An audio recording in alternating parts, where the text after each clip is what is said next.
Literatura complementar. Então, ó, esse livrinho aqui, tá bom? E daqui pra frente a gente vai ver agora outras coisas. Acabou ainda não, só um minutinho aí pra gente encerrar. Tem mais quantos minutos aí, mano? Pode? Dá pra ir, né? Porque se acabar aí, faz no celular. Só mais um pouquinho a gente já termina para eu encerrar, porque depois a próxima aula já entra Mateus, Marcos e Lucas. Porque a gente viu a questão, né, do período interbíblico e precisa ver agora os evangelhos sinóticos, entender, aí a gente pula dentro dos evangelhos mais tranquilo. Então, ó, esse livrinho é esse aqui, que foi reeditado pela editora Agnus e foi relançado com essa capa aqui, ó. O período interbíblico, 400 anos de silêncio profético. O que é que tem nesse livro? Tem isso aí, ó. Uma introdução com a história de Israel. Aí tem o período interbíblico, ambiente e literatura apócrifa, falando dos livros apócrifos. O período babilônico, medo-persa, macedônio, macabeu e romano, progredindo.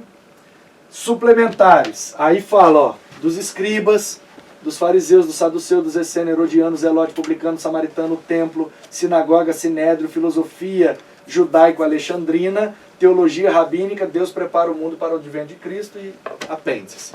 Então, esse livro vai estudar essas coisas aí como período interbíblico, para jogar a gente no Novo Testamento. Esse outro livro, O Mundo do Novo Testamento, eu tenho ele nessa última capa, que é, pasme, a mais nova.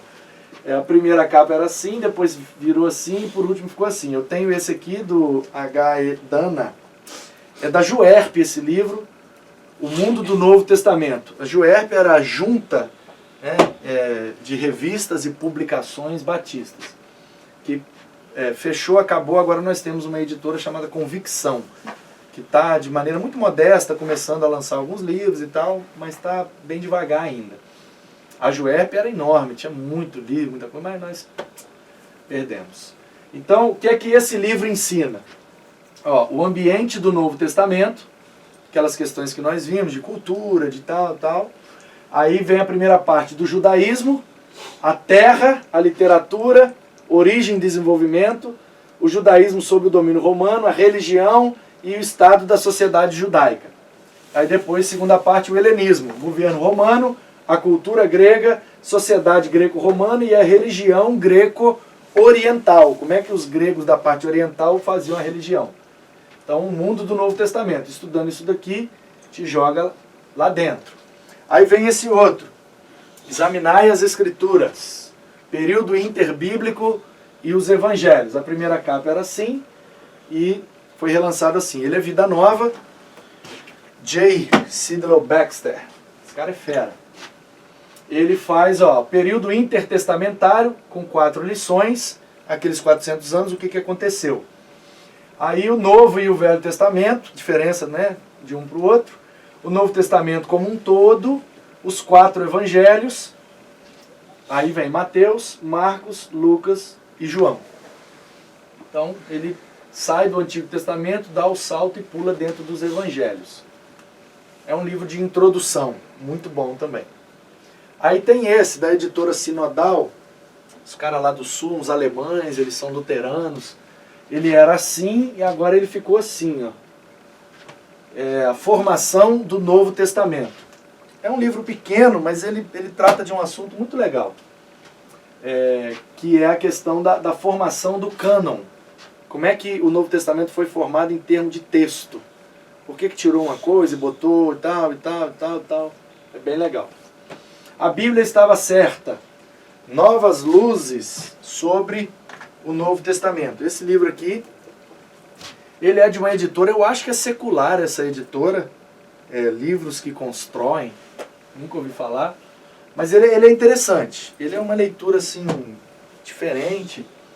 Ó, por trás do Novo Testamento, o contexto, os tempos são chegados, nasce um rei, cresce um menino, chamado de João Batista, segue-me, o Sermão da Montanha, blá blá blá, tá vendo?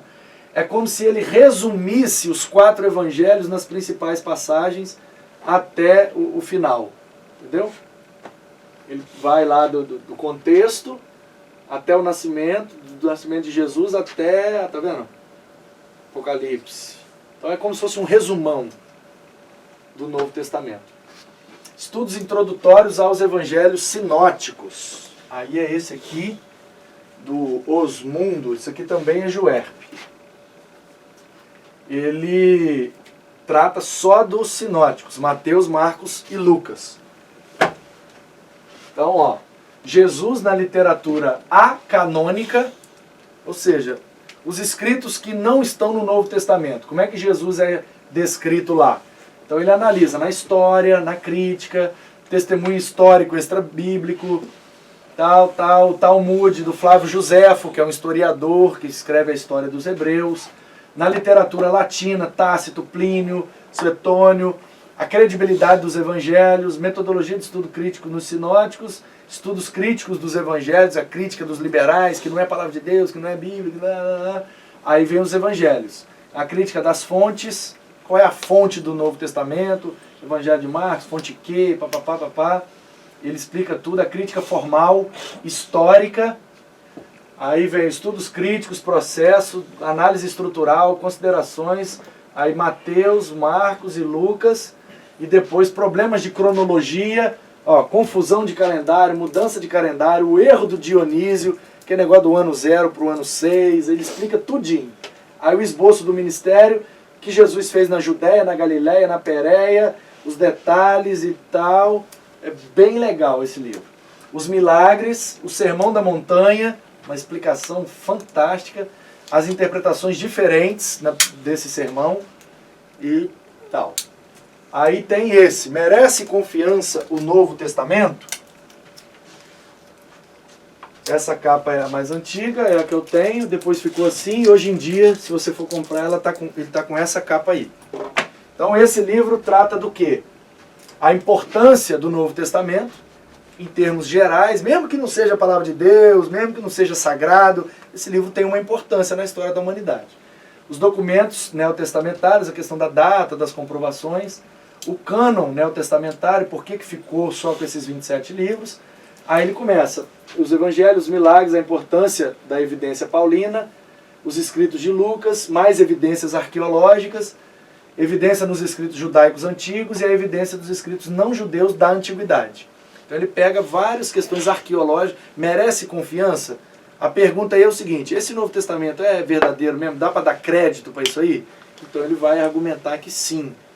Várias fontes arqueológicas, literárias, históricas e filosóficas, é bem provável que o Novo Testamento tenha sido escrito realmente naquele tempo por aquelas pessoas.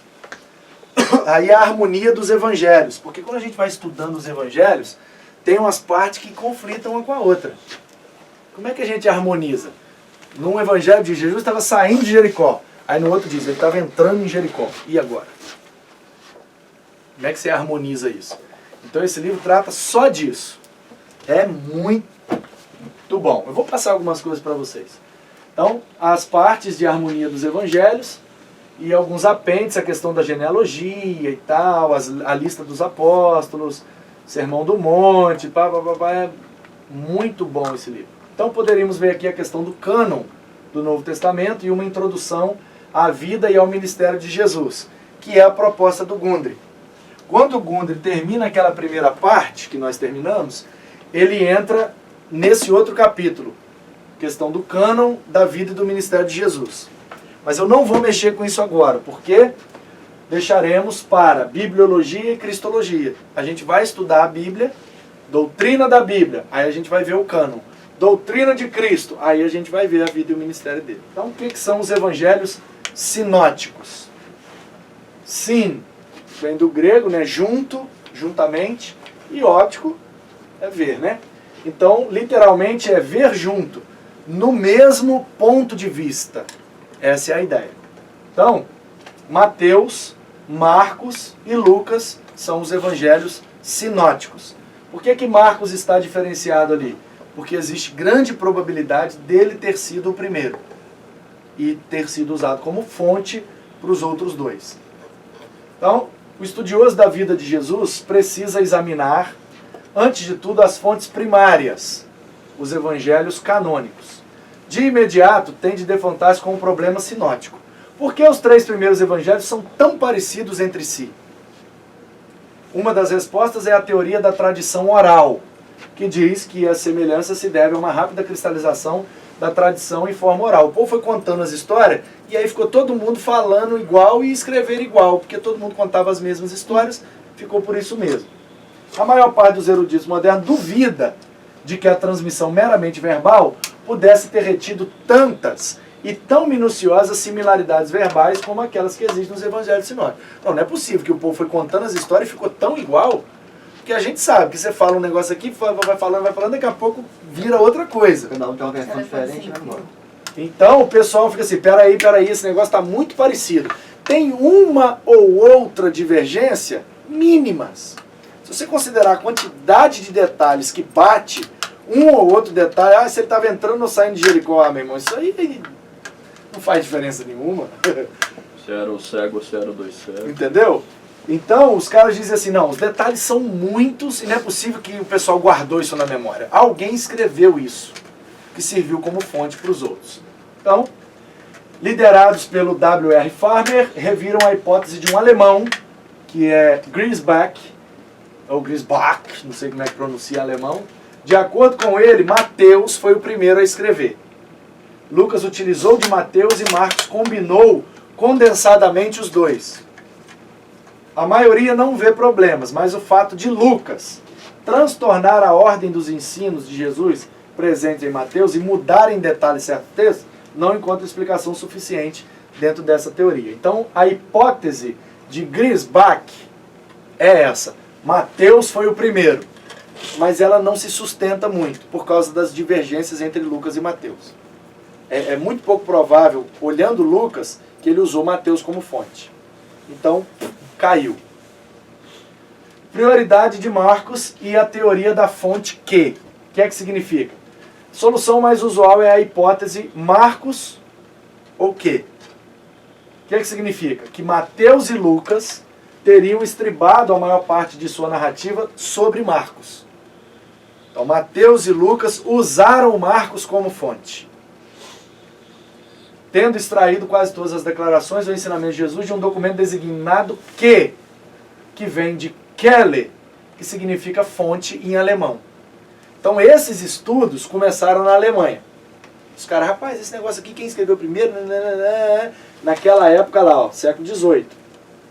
Reforma protestante, iluminismo, racionalismo. Na Alemanha surgiu a teologia liberal, os caras começaram a criticar o texto. Será que é verdade? Será que não é? Como é que é? E começaram a estudar e foram chegando a essas conclusões. Então, fonte que, porque Quelle em alemão é fonte. E eles adicionaram seus textos. Então, Mateus e o Lucas, baseado em Marcos, eu lembro disso, eu lembro daquilo, e botaram coisa a mais, mas que não, né, a fonte principal é o Marcos. Eles têm alinhado certo número de argumentos em favor da prioridade do Evangelho de Marcos. Em Lucas 1, de 1 a 4, o escritor chega realmente a dizer que lançaram a mão de outros documentos, nos quais se continha material registrado por testemunhas oculares ao escrever. Então, quando Lucas começa o Evangelho, ele fala assim, olha, olhando os escritos aqui, baseado no que eu tenho lido aqui sobre Jesus, eu vou escrever para você o que eu entendi. Ele continua escrevendo. Para o tal do Teófilo, que ou é um cara que encomendou a escrita, ou é uma expressão metafórica, porque Theos e Philos significa amigo de Deus, né? Teófilo. Então aquilo ali seria escrito para todos os crentes, porque todo crente é um amigo de Deus. Uhum. Eu acho que é mais um cara mesmo, porque é um texto narrativo, não teria por que ele usar dessa metáfora toda. Né? E lembrando que Lucas Atos é um texto só, tá bom? Não é dividido. Lucas Atos é um volume só. A gente que dividiu para facilitar a compreensão, juntou lá no sinótico, botou o do João e botou o Atos depois, porque é a continuidade, né? Então, pelo menos abre essa possibilidade, né? E mais especificamente, Mateus incorpora quase tudo do Evangelho de Marcos e cerca da metade de Lucas. Então, quase todo o Evangelho de Marcos está dentro de Mateus. E quase a metade de Lucas veio de Marcos. Está exatamente igual. Caramba, então é bem provável, né, que tenha sido. Então, igualmente, Mateus e Lucas igualmente acompanham a sequência de eventos, conforme Marcos alinha, não desviando juntos da sequência. Então, se Mateus é a fonte, o Lucas não segue a mesma sequência de Mateus. Mas se Marcos é a fonte, O Lucas segue a mesma sequência de Marcos. E o Mateus também.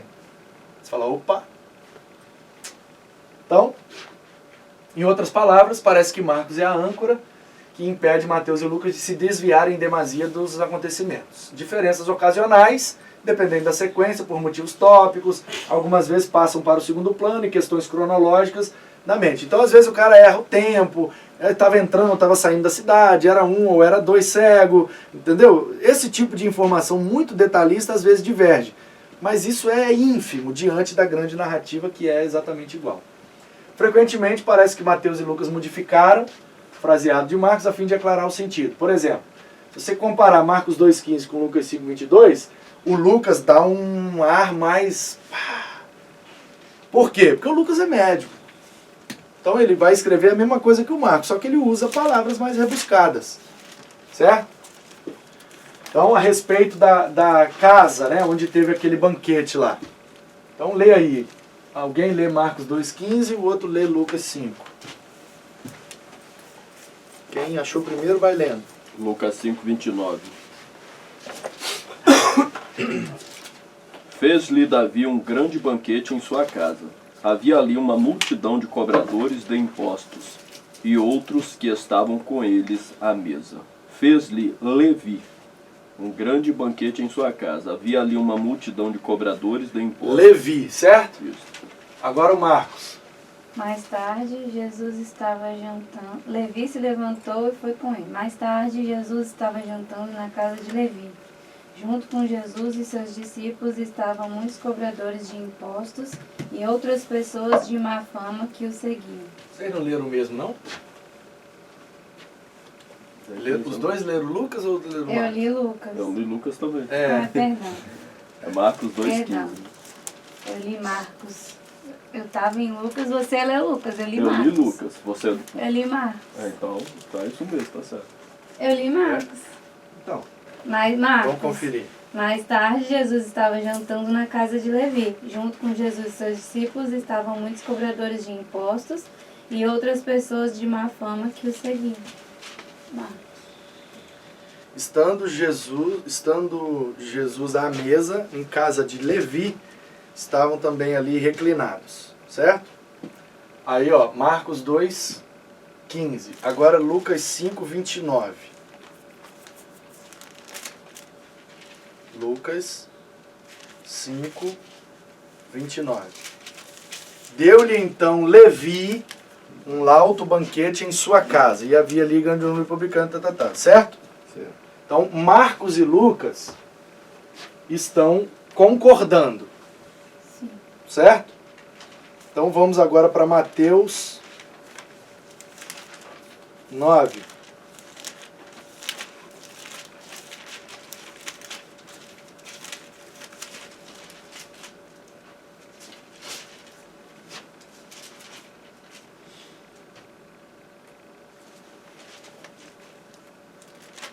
Ó.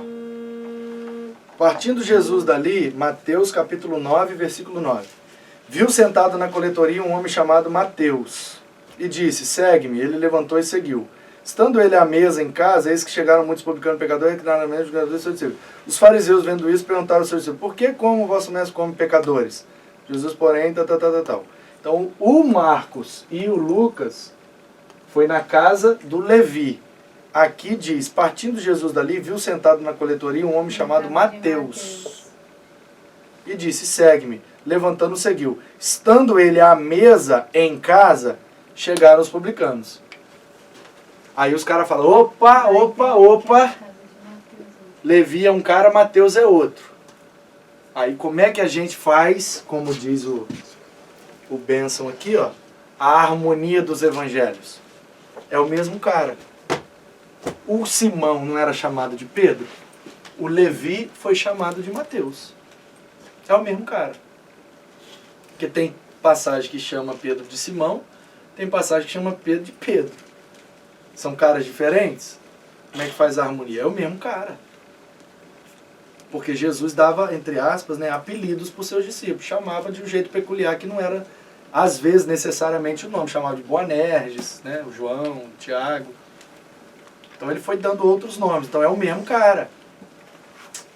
Então, Anulação de material desnecessário para seus respectivos propósitos. Por que é que o Mateus não pegou tudo do Marcos? Porque nem tudo interessava ao propósito que ele estava escrevendo. Então eles deixaram quieto. Mateus 8,14, Lucas 4,38 omitem os nomes de André, Tiago e João, que figuram em Marcos 1,29. Então se você ler Marcos 1,29, tem lá André, Tiago e João. Se você ler o Mateus e o Lucas, não fala o nome dos caras. Por que eles abriram mão do nome dos caras? Porque para eles não fazia sentido. Não quiseram colocar, ou esqueceram de botar, não sei. Não tem. A fim de suavizar a deselegância gramatical, mera questão de estilo e não de exatidão. Por exemplo, Marcos 2,7, literalmente traduzido, é: quem pode perdoar pecados, exceto um Deus. Torna-se: quem pode perdoar pecados, senão Deus? De um evangelho para o outro, tirou umas palavras ali para melhorar o sentido da frase. Entendeu? Marcos traz um estilo áspero e vívido, vigoroso, mas não elegante. Fenômenos esses que indicam todos eles que houve utilização do evangelho de Marcos. O Marcos é sempre mais bruto em relação aos outros. Então o cara que rebuscou mais, é mais fácil a pedra bruta virar um diamante do que o diamante virar a pedra bruta. Então se o dos outros caras, do Mateus e do Lucas, são mais rebuscados, é provável que o Marcos seja a fonte, e não o contrário. Então fica assim, ó, solução do problema sinótico. A hipótese da tradição oral. Pelo que eles ouviram falar, o Mateus escreveu, o Marcos escreveu, o Lucas escreveu. Cada um escreveu o que ouviu. A hipótese de Griesbach. O Mateus é a fonte para o Marcos e para o Lucas. E o Lucas é a fonte de Marcos. Entendeu? O Mateus usa o Marcos, o Lucas usa o Marcos. Mas o Lucas só usa o Mateus. Entendeu? A hipótese de Marcos ou o quê? O Marcos influenciou o Mateus e o Lucas. E a fonte Q influenciou o Mateus. Fonte Q é a fonte lá, né? Então a hipótese dos 4 documentos. Tem um documento chamado M, tem o Marcos, tem o Q e tem o L. Então o M é Mateus. Foi a fonte para os escritos de Mateus, por isso que é M. Mas o Marcos também foi fonte para Mateus. Então Mateus usou o M, usou o Marcos e usou o Q. Aí o Lucas usou só o Marcos. Mas o Q produziu o proto-Lucas, que o Lucas fez baseado nisso. E a fonte L influenciou o proto-Lucas. Então o proto-Lucas é Q mais L, que dá o Lucas. Possibilidades. A hipótese Marcos-Mateus, que é o quê? O Marcos influenciou o Lucas, o Marcos influenciou o Mateus e o Mateus influenciou o Lucas. Hipótese Marcos-Q, com o uso secundário de Mateus por parte de Lucas. O Marcos influencia o Lucas, o Q influencia o Mateus e o Mateus indiretamente influencia o Lucas. Então, um resumo. As fontes extra-bíblicas confirmam a historicidade de Jesus de Nazaré, mas oferecem poucos detalhes de sua vida, para os quais os evangelhos canônicos servem de fonte principal. Tudo que sabemos de Jesus, 90 e tantos % está aí nos evangelhos. Não tem outra fonte muito não. Os primeiros 3 são chamados sinóticos, uma vez que em muitos casos são correspondentes, têm o mesmo ponto de vista. Das hipóteses aventadas para explicar suas semelhanças, a mais popular é a de que Mateus e Lucas tomaram por empréstimo Marcos em grande quantidade, Unidades individuais dos evangelhos são classificadas de acordo com sua forma, numa tentativa por descobrir a tradição oral que estava circulando a respeito de Jesus e foi registrada de forma escrita. As adoções e revisões de material anterior são estudadas para descobrir a ênfase geral de cada evangelista. A narração e a edição de informações sobre Jesus levantam questões sobre sua confiabilidade histórica. Será que é verdade mesmo? Essas questões receberam respostas amplamente diversificadas, dentre as quais uma extremamente cética. Mas boas razões dão apoio à credibilidade essencial, tanto histórica quanto teológica, dos evangelhos. Isso é o que nós precisamos saber. Então, como é que fica o quadro percentual dos evangelhos sinóticos? Passagens exclusivas do evangelho de Marcos, 7%. Só 7% de Marcos é exclusivo de Marcos. 42% de Mateus é exclusivo de Mateus. 59% é exclusivo de Lucas e 92% é exclusivo de João. 92% do Evangelho de João só tem em João. Eu sou a videira e os ramos, a mulher samaritana, a festa das luzes, eu sou o bom pastor, eu sou a porta das ovelhas, eu sou o caminho, a verdade e a vida. Os 7 eu sou, só tem em João. João é um evangelho, por isso que é considerado o 4º evangelho, entendeu? Porque ele não segue nada do que tinha. Ele reescreve do ponto de vista cristológico, para orientar a igreja do final do 1º século. Aí, ó, passagens repetidas em outros evangelhos. 93% de Marcos estão nos outros 3. 58% de Mateus estão nos outros, 41% estão nos outros, e 8% de João está no outro. Claro, para inteirar 100, né? Então, se ele pega emprestado 90, ele tem exclusivo 10. Para inteirar 100%, fica assim a conta. Então, a relação entre os evangelhos, ó. O Marcos, 3% Marcos e Lucas. Então, ó, aqui é o Lucas, aqui é o Mateus, aqui é o Marcos, ok? 1% do Lucas está relacionado ao Marcos. 3% do Marcos está relacionado ao Lucas. 35% é exclusivo de Lucas.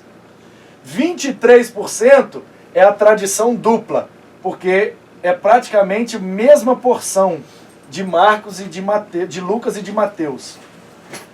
Aí aqui é a tradição tripla, por quê? 41% de Lucas corresponde a 76% de Marcos, que corresponde a 45% de Mateus. Os 3 falam a mesma passagem. Então, 76% de Marcos está nos outros 2, 41% de Lucas está nos outros 2, 46%. Tripla. Essas histórias que se encontram aqui estão nos 3, nessa porcentagem cada um. 18% de Marcos está relacionado aos 10% de Mateus. Por quê? Porque eles não têm o mesmo tamanho. Então, Marcos, por exemplo, que só tem 16 capítulos, Mateus tem 28. Quase o dobro. Então, uma passagem em Marcos, que é pequeno, às vezes uma passagem representa ali 5% do Evangelho.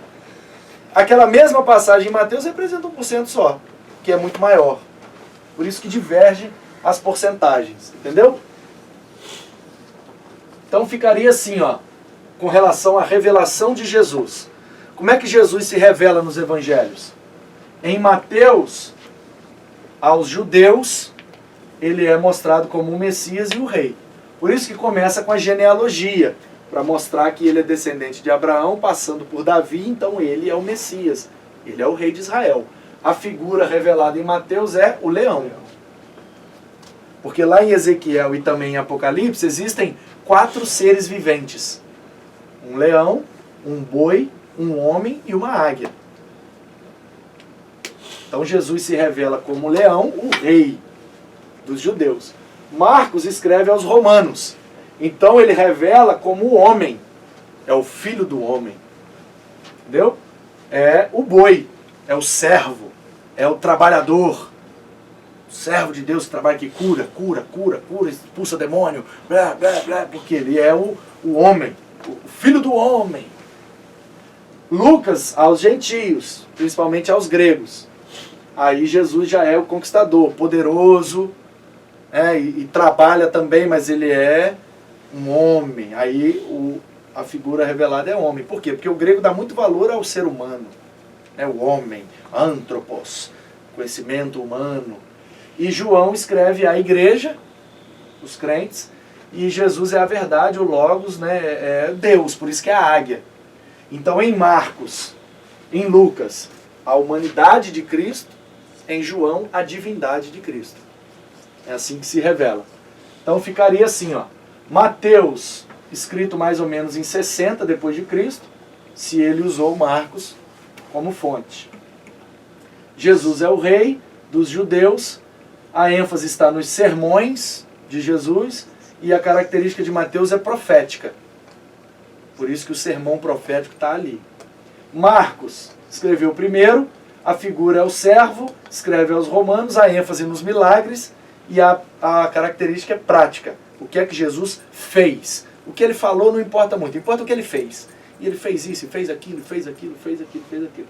Lucas escreve, né, pouco depois, o filho do homem, o ser humano excelente. Aos gregos, a ênfase está nas parábolas e a característica é histórica. Narrar com detalhes as histórias, porque o grego gosta de uma boa história. Já o João escreve no final do primeiro século, para os crentes, que é a igreja, sobre a divindade de Jesus e a característica é espiritual. O evangelho de João não é prático, não é milagroso, não, é a espiritualidade de Cristo. Era necessário passar por Samaria. Ninguém deu essa informação. Olha que coisa espiritual envolvida. Ele deixou de fazer o caminho mais fácil, ele deixou de fazer o caminho comum para fazer um outro caminho só para ganhar aquela mulher. Percebe a espiritualidade envolvida? Então, ó, uma breve comparação dos relatos. Ó, Mateus escreve para os judeus, apresenta Jesus como rei, a ênfase, ele é o Messias, o ensino, o reino e a autoridade. Apelo especial de hoje ao estudante da Bíblia e o propósito mostrar Jesus como Salvador, o prometido. Marcos, aos romanos, como servo, as atividades, os milagres, a pessoa comum, né, um homem de negócios, é o apelo especial para hoje, e Jesus é o poderoso. Lucas, aos gregos, filho do homem, a humanidade perfeita, aí é voltado para o erudito, o pensador, o idealista, e Jesus é mostrado como o perfeito. E João, aos crentes, a divindade, a todas as pessoas como um salvador pessoal. Então, para que serve isso aqui, gente? Isso aqui é genial. Quem que você está evangelizando? Qual é a característica de quem você está evangelizando? Você tem um evangelho específico para cada característica. Entendeu? O cara é um estudante da Bíblia, é um estudante de outras áreas, o cara é um estudioso, use Mateus. O cara é uma pessoa comum, é um homem de negócio, um comerciante, um balconista, uma vendedora, use Marcos. O cara é um erudito, pensador, é um professor de faculdade, é um médico, é um advogado renomado, use Lucas. Não, o cara é crente, só que ele está com a doutrina meio coisa, ele não tem certeza da salvação pessoal dele. Ele cresceu na igreja, mas ele não tem convicções pessoais. Então use João. Por isso que o estudo bíblico de missões nacionais é baseado no Evangelho de João. Não é à toa. Ah, porque gostei mais de João, vou fazer aqui. Não, é porque ali revela Jesus do jeito mais evangelístico possível. Salvador pessoal. Aí, ó, algumas diferenças textuais. Ó, em Mateus 26, de 6 a 13, é uma passagem que também está em Marcos 14, de 3 a 9, também está em Lucas 7, de 36 a 50, também está em João 12, de 1 a 8. Porque o João pegou algumas coisas dos outros também, que ele escreveu no final. Você viu, 92% é só dele, mas tem 8% que tem. Por exemplo, a multiplicação dos pães tem nos 4. Algumas coisas tem nos 4, beleza? 8% só, mas tem. Então essa passagem tem. Em Mateus diz que a cidade é Betânia. É aquela passagem do perfume no pé de Jesus e enxuga com o cabelo, né? Vocês conhecem. Aí Mateus diz, foi em Betânia. Marcos diz, foi em Betânia. Lucas não diz onde foi. O João diz, foi em Betânia. Muito provavelmente foi em Betânia. O momento. O Mateus diz, 2 dias antes da Páscoa. O Marcos diz, 2 dias antes da Páscoa. O Lucas não diz nada. O João diz, 6 dias antes da Páscoa. Eita. O anfitrião, o cara que recebeu, disse, então é aqui que está sujando minhas roupas. Eu tô vendo minhas roupas tudo sujas de tinta, não sabia onde é que era, que eu tô apagando com o cotovelo. Aí, ó, o Mateus diz, era Simão, um leproso. O Marcos, mesma coisa. O Lucas era Simão, um fariseu. Podia ser fariseu e leproso. O João não diz nada. Foi numa casa lá. O nome da mulher, Mateus não fala, é uma mulher. O Marcos não fala, é uma mulher. O Lucas diz, uma mulher pecadora da cidade de Betânia. E o João diz, era Maria, irmã de Marta e de Lázaro. Então, Se você vê, não está até agora contradição mesmo, é só os dias antes da Páscoa. O que não faz diferença nenhuma na passagem. Mas ok, está diferente. O local da unção. O Mateus diz, jogou na cabeça e escorreu pelo corpo de Jesus. Aí o Marcos diz, foi só na cabeça. Aí o Lucas diz, foi no pé. Aí o João diz, foi no pé. Agora, como é que era feita a unção? E vai. Escorre, é óleo, gente, é perfume, derramou. Aí ela pegou o cabelo da cabeça e foi enxugar o pé, como quem diz, vou lavar os seus pés porque você está entrando para jantar. E os servos lavam os pés do pessoal que vem andando a pé, com o pé sujo, para não ficar com o pé sujo, a gente lava. Lava as mãos, lava os pés. Não deixa eu te lavar, mas não vou te lavar com água, vou te lavar com perfume caríssimo. Então assim, é contradição? Não sei. Porque se jogou na cabeça, escorreu pro corpo, bateu lá no pé. Acho que é ponto de vista, entendeu? É, tem que falar agora, ponto de vista. Objetores, ou seja, a turma que participou, os discípulos, quem que impediu, né? Não, mulher, não faz isso não, esse perfume é caro. Os discípulos, alguns dos presentes, o Lucas não fala nada, e o João diz, só o Judas, que falou, tá, com esse dinheiro aí a gente comprava comida, o perfume caro, a mulher desperdiçar desse jeito. O custo, o Mateus diz, um grande valor. O Marcos diz, 300 dinheiros. E aí o João diz, muito caro, 300 dinheiros. Jesus disse, essa mulher praticou uma boa ação. Marcos diz, fez o que podia. Lucas diz, muito amou. E João diz, deixa a mulher em paz. É uma versão de cada um, não pode diferente pensar, é verdade. Entendeu? Então, o que para alguns pode ser uma contradição, a Bíblia não é verdadeira, o que tem de diferente aí que vai mudar a essência da mensagem da passagem ali? É o mesmo que se todos nós presenciarmos uma mesma cena, Essa aula aqui, cada um vai contar se eu de uma mandar forma você escrever diferente. num papel tudo que você assimilou dessa aula, vai sair tudo igual? Com Não. certeza Claro que não, gente. Cada um se atentou Prestou mais atenção a num uma detalhe. coisa. Lembrando que o Mateus viveu a história, o João viveu a história, porque eram discípulos. Marcos e Lucas não viveram, não. Só baseado no que ouviram. O Mateus estava num lugar da casa, o João estava em outro. O Mateus escreveu 20 anos depois que essa história aconteceu. O João escreveu 60 anos depois que essa história aconteceu. O cara está com 90 anos de idade, no fim da vida. Ele vai lembrar quantos dias que tinha para Páscoa? Tem que falar, então, já estava caduquinho. Mas tem a composição disso através dos bilhetinhos também, né? Que era a composição dos bilhetinhos, estão juntando aquilo tudo para poder fazer. Não era um livro, um rolo, era um monte de pedaço de texto. Então assim, olha só, gente, como é que tem que ter muita fé para ser ateu, não é possível. Tem muita fé para ser ateu. Não, o Norman Geisler, um escritor, ele tem um livro com esse título, Não Tenho Fé Suficiente para Ser Ateu. É muito mais difícil não crer do que crer, porque veja bem, um monte de pedaço, um monte de recorte, um monte de troço, cada um numa época, cada um num lugar, cada um com um propósito, e o troço saiu 99% igual. Ah, velho, não é possível que não tenha alguém coordenando esse processo aí, cara. Como é que você acredita? Você ainda acha que é contradição uma diferença dessa? Então, ministério de Jesus. A preparação do ministério, Mateus 1, Marcos 1, Lucas 1, João 1. Está sendo preparado para o ministério. Cada um no seu foco. Aí o ministério, tá bom? A execução do ministério. O sofrimento, Mateus 26, Marcos 14, Lucas 22, João 13. Tá bom? E a vitória, 28, 16, 24 e 20. Então, cada ponto da vida e do ministério de Jesus vai estar num ponto dependendo do evangelho que você está lendo. Tá bom? E nem sempre está organizado em ordem cronológica. Uma passagem que está lá no início em Mateus vai estar lá no meio de Marcos. Aí você fala, porque não é em ordem cronológica, é na ordem do propósito do cara que está escrevendo. Ok?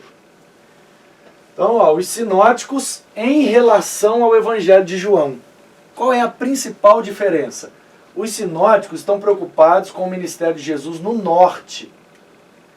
Mateus, Marcos e Lucas falam muito do que Jesus fez na Galileia. João fala mais do que ele fez na Judéia. Jerusalém é o foco de João. Por quê? Porque se Jesus é Deus, se Jesus é rei, onde que ele se manifesta? Em Jerusalém. É lá que é o lugar da manifestação de Deus. E os caras estão falando para judeus da diáspora, para romanos e gregos. Então eles focam no norte. Por quê? Porque é a Galileia dos gentios. Jerusalém significa muito para a igreja. A Galileia é dos gentios. Então João foca em Jerusalém, está escrevendo para a igreja.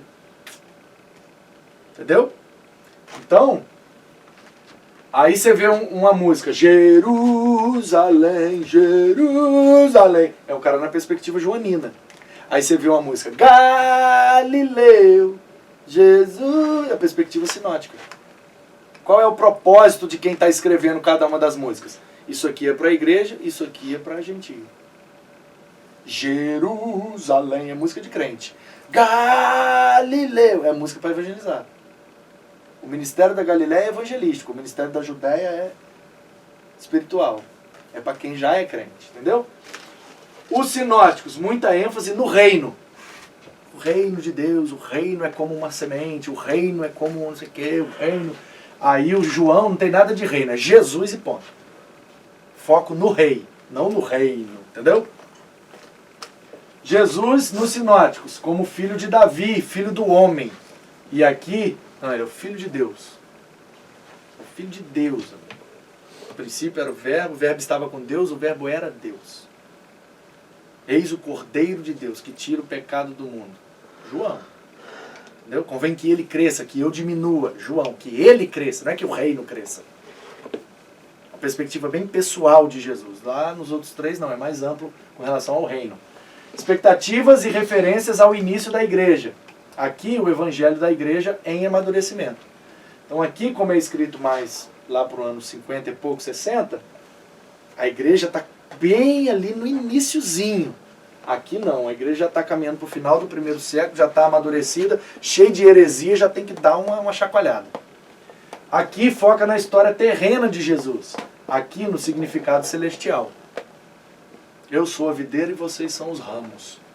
Por que essa história não tem nos sinóticos? Porque o sinótico foca na história terrena. Aqui não. Qual é o significado espiritual disso aí? Jesus é um pé de uva. Quem não está nele não frutifica, e quem não está nele vai ser cortado, jogado fora, lançado no fogo. Opa, isso aí está apontando para a escatologia, negócio de lançar no fogo aí. É condenação eterna, pelo amor de Deus, eu tenho que estar grudado em Jesus. Tá? Percebe a diferença? Aqui não. E Jesus entrou na cidade e curou o cara e foi embora. E nananã, o que ele fez aqui na terra? Aqui já é um sentido bem mais amplo. Sinóticos. Os discursos de Jesus geralmente são curtos. E eis que falou parábola. Pum, acabou. Aí no João, o maior número de discursos longos. Eu sou a videira. Aí para falar do pé de uva ele demora. E vocês são os discípulos. E vocês têm que amar uns aos outros. Porque senão não vai reconhecer que você é meu discípulo. Alonga, estica a conversa. Nos sinóticos, relativamente pouco comentário por parte dos escritores. Aqui, muitos comentários feitos por João. Ele conta a história, mas ele emenda a interpretação que ele teve naquela história. E os fariseus reagiam dessa forma porque eram incrédulos. Isso é um comentário do evangelista. O Mateus, Marcos e Lucas, ele conta a história. O fariseu falou isso, respondeu Jesus assim. Ponto. Aí o João. O fariseu falou isso e Jesus respondeu. Respondeu assim por causa da dureza de coração do fariseu. E já dá um acréscimo interpretativo. Entendeu? Os sinóticos, somente uma menção da Páscoa. Jesus foi naquela Páscoa lá, beleza. Aí o João fala, não, tem 3 Páscoas. É baseado no Evangelho de João que a gente sabe que Jesus teve entre 3 e 4 anos de ministério. Porque ele foi a Jerusalém em 3 Páscoas. Se não tem o Evangelho de João, a gente não saberia o tempo do ministério de Jesus. Pelo menos 1 ano, porque foi numa Páscoa. Mas mais do que isso não tem como afirmar. Por João tem como afirmar. Foi 3 Páscoas. Entendeu?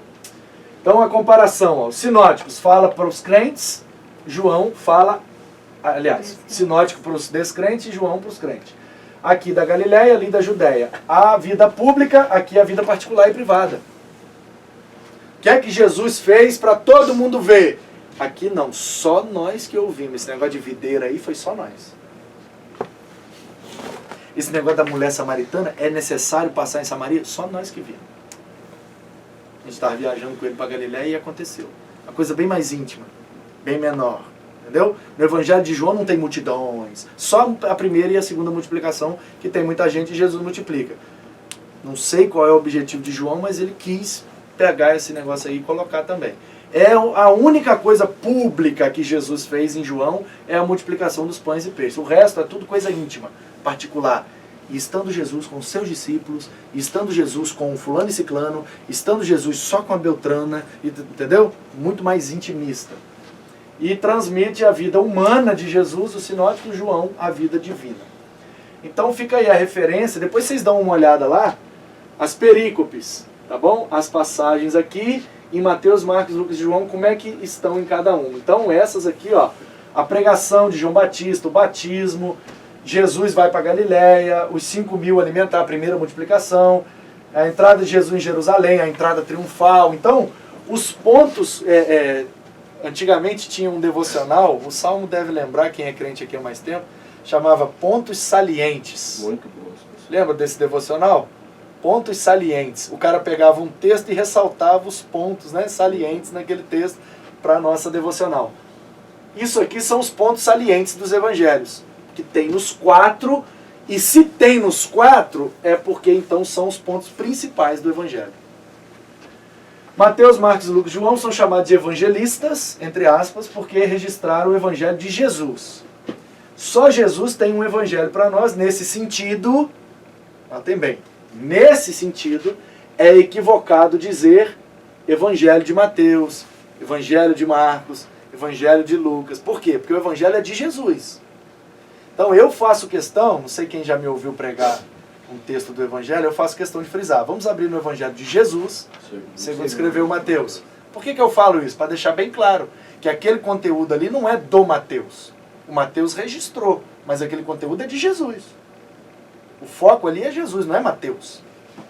Ok? Então, ó, como é que estava a Palestina nos tempos de Jesus? Dividida dessa forma aí, ó. Idumeia, aqui embaixo, Judéia, até aqui, Samaria, Galileia, Decápolis, porque são 10 cidades. Aqui tem 10 principais cidades, por isso que é Decápolis. Pérea, Nabateia, Gaulanítide, Traconítide, Fenícia e o Monte Hermon aqui em cima. As regiões do Novo Testamento são chamadas assim. E não sei o que da Pérea, não sei o que da Idumeia, não sei o que de Samaria, não sei o que da Judéia, não sei o que, uma mulher Ciro-Fenícia, entendeu? E chegou Jesus na região de Decápolis e um capetado gadareno. Aí você vai ler o outro evangelho e fala, não, ele era gerazeno. Aqui é Gerasa, aqui é Gadara. Por que no evangelho fala gadareno e no outro fala gerazeno? É a mesma situação da pessoa que mora no interior, vem em Vila Velha resolver um problema e ela fala, amanhã eu vou em Vitória. Porque a grande Vitória, para quem está no interior, é chamada como Vitória. A pessoa vai lá em Nova Iguaçu e fala, vou no Rio. Ele trabalha em Niterói, São Gonçalo, sei lá onde. Você trabalha onde? Ele fala, trabalho no Rio. Então, um é a cidade específica, o outro é a região em que a cidade estava. Ok? Então, Gadara era a principal cidade. Então, toda essa região, quem mora aqui era considerado gadareno. Mas o negócio aconteceu em Gerasa. Entendeu? Ou vice-versa. Toda a região é conhecida como Gerasa, e aí o cara que mora aqui em Gadara, ele é gadareno de cidade, mas ele é gerazeno de região. Então um evangelista botou Gadara, o outro botou Gerasa. Por quê? Um botou a cidade, o outro botou a região. Não tem contradição nenhuma nisso aí. Só você estudar um pouquinho mais que as coisas se encaixam. Entendeu? É igual a... Rapaz, tem que acabar. É igual a a diferença que tem da morte de Judas. No Evangelho diz que ele suicidou. Em Atos diz que ele caiu de um penhasco. Pois é. Uma árvore, um galho, Não aguentou. na beira do barranco. Ele pendurou, pá! O galho quebrou, ele caiu lá embaixo. Onde está escrito isso? Não sei, mas é uma possibilidade de harmonia entre os evangelhos. Porque se a gente lê na perspectiva da contradição, a gente nunca vai fechar a conta. É igual Paulo e Tiago. O justo viverá pela fé. Aí o Tiago, mas a fé sem obra é morta. Ah, os dois estão se não, estão se complementando. Não é uma coisa ou outra, é uma coisa e outra. Tranquilo. Então, ó, o tamanho em comprimento, 240 quilômetros, mais ou menos o tamanho do Espírito Santo. 20 mil quilômetros de área quadrada, 85 de largura, 240 de comprimento. Mais ou menos o tamanho do Espírito Santo. Era a Palestina nos dias de Jesus. As principais regiões, Galiléia, Samaria e Judéia. As regiões secundárias, Gaulanite, Traconite, Decápolis, Pérea, Idumeia e Fenícia. Tá bom? Então, na próxima aula, Evangelho de Mateus.